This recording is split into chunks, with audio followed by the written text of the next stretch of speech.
Okay, so now we'll move on to different mechanisms of heat transfer. So there are three principal mechanisms of heat transfer, that is conduction, convection and radiation. So what is the basic difference in it? First we'll see that. So first one is conduction. What is conduction? Conduction is transfer of heat without intermixing of molecules. That is the molecules mostly it is there for solid substances. Okay, so where your molecules in the substance cannot move, cannot intermix to pass the heat from one molecule to another, so that type is called as conduction. So here the heat transfer occur because of the transfer of momentum, that is movement of atoms or molecules. So as you can see here, that a rod is kept and that rod is kept on the flame. Okay, so that heat transfer takes place from the atoms or molecules in that steel rod. So this happens in the case of solids. So as good as example would be a boiler or something. The boiler, so the steel or the aluminum wall that takes up the heat and thus your vessel gets heated up. Okay, and so whatever is there in the instrument, or if you want your instrument to get heated up, it gets heated up due to the atoms or molecules inside it. So here as such molecular intermixing like in the case of liquids or gases is not there. It is there due to the momentum movement of the atoms molecules in the solid. Okay, so this way it has been explained ki steel rod is there or you have a glass rod and you can heat it on a flame. So this is generally for solids. Next we can see convection. Second one is convection. Heat flow here is because of intermixing of material. Okay, this occurs in fluid medium. Fluid, as we have seen in the first chapter, fluid means liquids and gases both. So here there are very good chances of the mixing of the intermolecules. So what happens is, as you can see in the example, when you keep some, you can say steel apparatus or aluminum apparatus, something like that, and when you pass heat or fire as a source, that time the heat transfers from the instrument and moves up in the atmosphere and also takes up in between whatever is kept, that is water or the gases. So all the intermolecules will start passing the heat from one molecule to another, and due to this pattern the whole equipment whatever it is carrying would get heated up.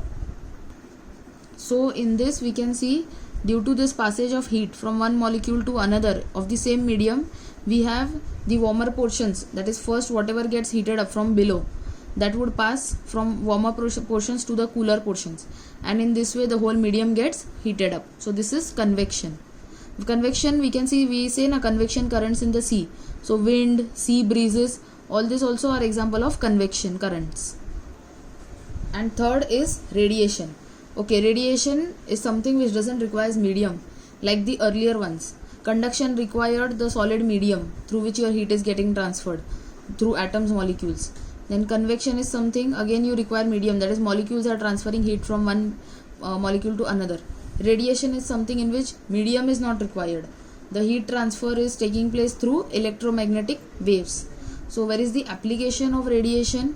Electromagnetic waves. Due to this you might have heard sonicators and all.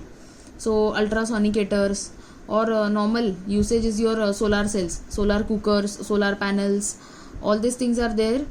They get heated up or they pass the heat from them to the electrical sources or whatever it is through electromagnetic radiations. So these are the examples of types of radiation. So these were the three mechanisms, that is conduction, convection and radiation. Now we'll see Fourier's law of heat conduction. So for heat conduction there is a law stated and you have to just remember the statement of the law and its equation, that's it. Derivation is not there. So what does the law state? The rate of flow of heat, that is the speed. Okay, so the rate of flow of heat is directly proportional to two things, inversely proportional to one thing.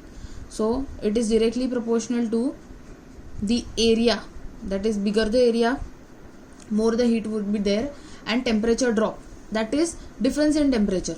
Okay, that is temperature gradient, delta T. So it is directly proportional to area and temperature drop, and inversely proportional to length of path of flow. Length of path of flow meaning distance or thickness. More the thickness of the vessel or something is there, meaning more amount of transfer of heat, speed to transfer would be more time would be required. Hence it is called as inversely proportional. Okay, so directly proportional to area and temperature gradient, and inversely proportional to thickness or the length of path of flow. Here you can see in the book very well mathematically given expression, that is rate of heat flow is directly proportional to m square, that is area, then temperature difference, temperature gradient, delta T upon thickness m. You all can write this equation itself. Okay, so Q is directly proportional to A into delta T upon L or m, and that Km, since it is an equation which is giving directly an inverse proportion, we need to give it a mathematical equation. Okay, so is equal to Km. So K would be mean proportionality constant, a constant given for all these things.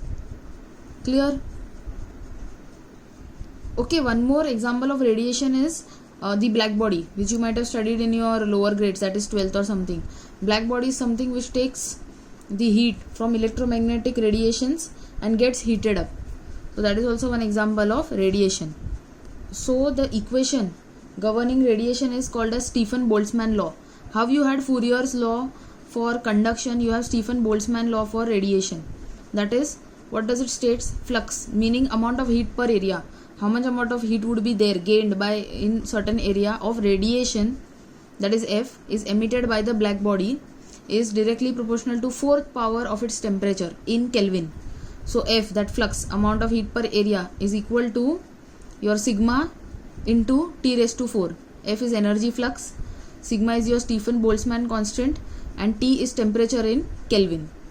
So you have to remember these laws only in one line. Ki what does it states, what is it directly or inversely proportional, and what does it represents, and what is the constant. Like in Fourier's you had K, here you are having sigma, that is Stephan-Boltzmann constant. Stephan and Boltzmann were both the scientists who gave this law.